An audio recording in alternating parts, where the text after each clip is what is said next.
kufara zvikuru tichitenda president nemastakeholders vese maparliamentarians nevamwe malawyers vakacontributa kuti death penalty iabolishwe. Kwangu ndanga ndisina hope yekuti kana ndichazowanawo kana mukana wakadai kuti ndichange ndiri free jeri rakaita seduno munhu ndaigara ndiri one. So kumbira munotitenderawo kuna president vakaita basa murambe tichwanamatira kuti awane mazuva akawanda, Mwari atutsire mazuva akawanda. Asi situation kunobva hati right, maofisa tinogara nawo zvakanaka, vari friendly kwatiri, takugona kuita zvechikoro, zvimwe zvese zvichaitika, asi chichemo kwakazara kuti kurara kuita nzvimbo kwakadai, asi hapana hapo problem because ndo zviripo patime apo.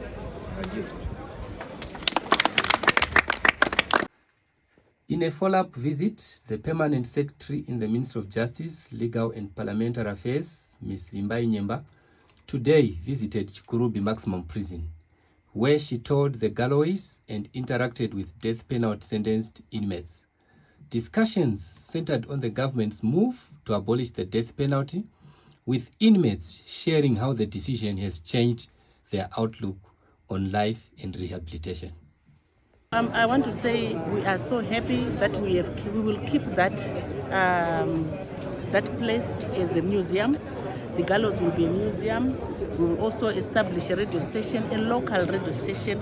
I understand it will be going around 40-45 kilometers radius. So it will be a community radio station. We also want to thank the authorities for allowing Chikurubi Maximum Prison, ZPCS, to have that radio station that will be speaking, I think, mostly to inmates. They will enjoy that and the people around. I'm happy that the museum, I think this will be a first start in our lives to see a museum of this kind in our country. And I think it will touch the lives of people, because when we went in, we were so touched. Munhu aisungirirwa mudenga, donzwa namatambo unodonhera futi pasi. Ende panenge pane munhu akatomira kumeka sure kuti munhu uyu afa. Taudzwa kuti hapanomboita incident yemunhu anonzi haana kufa, aitosvika afa. Dhokuta anenge akatomirira pasi kuti acertify kuti munhu afa. Saka nzvimbo iyoyo ichava museum. Isu patapinda tarwadzikana mwoyo tikaita kunge vanhu vasvika parufu. Saka ndinofunga vanhu vakaziva that history vanoita appreciate kuti regai zvinhu zvibviswe, regai zvinhu zvibviswe, because isu patapinda tikabuda tatobuda tichinzwa kuti kubviswa kwedeath penalty kwanga kwakanaka. Nzvimbo iyoyo zvakare ichaitwa yemedia, pachaitwa nefenyuro, ndo panenge pachitefenyurwa radio yeZPCS yeChikurubi inenge ichifamba 45 kilometers around community. Makadi henyu ndronzi Dazimeta Vhore, namba dzangu dzejeri 517 of 25. Chekutanga ndakasungwa 2014, ndakagara pa death sentence 7 years.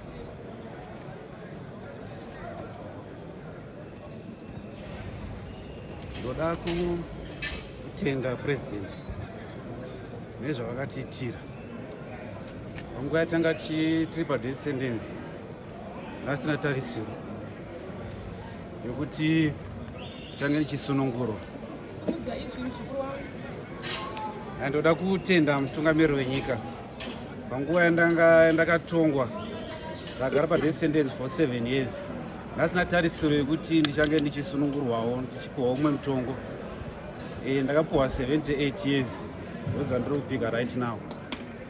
Saka ndangoti kuri mutungamiriri wenyika Mwari avaitire zvakanaka. Officer command vakati tiwane zvimwe zvinhu zvokuita tichipfeka hedu majeri edu. Arizvo ndakwanisa kugadzirawo mhuka, mitupo yakasiyana siyana yevanhu dzandinadzo. Right now as I speak, ndine shumba hombe yandakatogadzira president, nditori naye izvozvo yakatopera.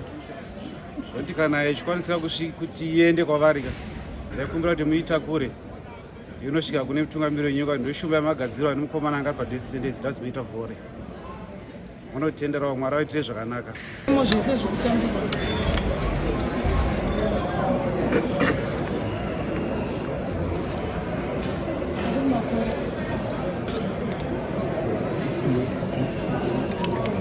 Chloe pakuti mfungoda. Sebila kwa tuzi mzuri mkate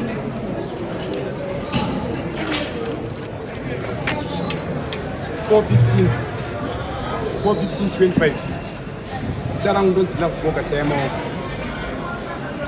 ndamira panapa ndichida kutenda basa rakaitwa nemutungamiri wenyika Emerson Tambudzo Mnangagwa. Tinotenda zvikuru vakatigonera vakatipisawo pamutongo werufu. Chokwadi kuti ndakapara mhosva inotarisana naizvozvo kutofana kutongwa kondemo but nekuda kwenyasha dzaMwari dzakapfeka muna baba Emerson Tambudzo Mnangagwa nevamwe vese vanoshanda navo zvakaita kuti tikwanise kubva mumapozisheni yayo kuti zvisvike kwandiri nhasi ndakazopiwa mutongo welife ndakapiswa padeath penalty ndaamulife ndakukwanisa kuraramawo mukafree society yacho ndatoitangira panapa kutanga kurarama nevamwe vasungwa nandaparadzanzwa navo saka handiri kufara zvisingaite zvisingabviri chandinonya kuramba ndichinyengeterera ndechekuti naivo baba ivava mutungamiriri wedu apiwa mazuva akawanda ekurarama kunyange vakura zvavo asi ngavawedzerwe mamwe mazuva nokuti Mwari ndo zvavanotaura kana munhu aitirwo chakanaka anofanira kungoitirwo chakanaka. Kuno kwatigere kumajeri kuno kwatakauya kuno ndakasununguka zvakanyanya nemadzishe edu atigere nawo kubva kuna ofisa inchaji wedu kusvika pane mudiki ofisa pane zvakawanda zvari kudzidzisa tiri panapa. Takatotangawo mabasa ezvikoro panapa kutotiwo makombiyuta vanoda vakasununguka kudzidza vari kutozviwana panapa vachigara zvakanaka tichingotsodzwa nemaofisas aya nokuti ndakambobvunzwa last time pandakambouya kuti nevesocial media vachindibvunzawo tinogara sei nemadzisha aya takambonzwa kuti kujeri kunobikwa dzanesimenti aiwa hakuna zvinhu zvakadaro kunotobikwa sadza rokuti tika ndatopiwo sadza rangu ofisa kana ndichitora nditi ofisa yemugarapa timbodyawo sadza vanotodya 2-3 womusuwa tiri tese. Saka handiri kufara zvikuru ngavacheve varamba vachingosundaidzawo kuti tisvike patakatarisira kuti tichasvika nerimwe ramazuva. Saka ndinotenda. Thank you.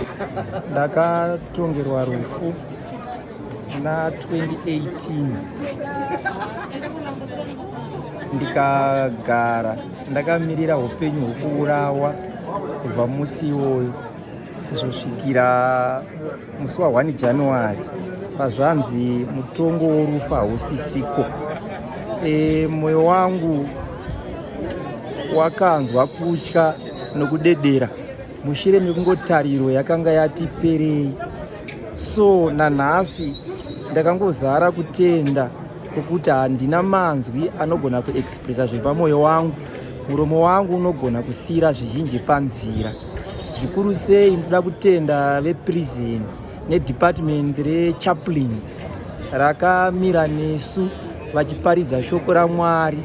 Ende nguva yandakangoziva kuti mweya wangu waponeswa nekuparidzirwa shoko nechaplains, ndakatanga kuva netariro yakandisesedza kusvikira Mwari vazoshandisawo mudziyo wavo mutungamiri wenyika kubvisa mutongo worufu.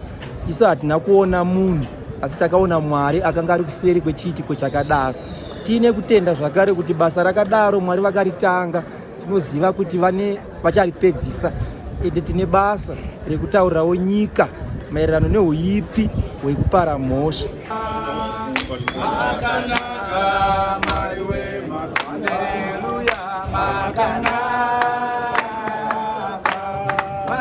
Tinotenda Mwari wemasimba,